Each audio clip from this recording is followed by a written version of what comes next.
Going to the let me hope everyone is doing well. So I'm here to work. I have a lot of wigs to work on, like let me see, one, two, three, four, like 4 wigs to work on. But guys, I don't know where to start from. Let me show you this. It's 4x4 closure. It's there.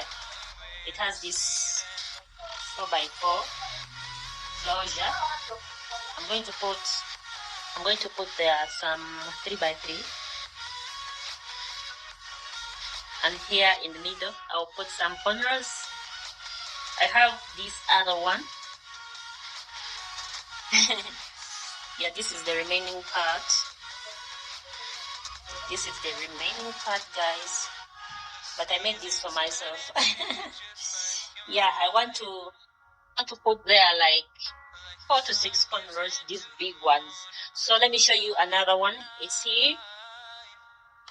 Yeah, I started on this yesterday. Yeah, it's also an ear-to-ear wig. It's gonna be a 3x3 wig. Guys, so I also made some strands for another wig. These are the strands. I made them yesterday night. There are 2 colors. Two color 2/30 and color 350. So guys, I'll be updating you. Yeah, I'll be updating you on every stage I reach. Love you guys. Yeah, love you. Bye bye.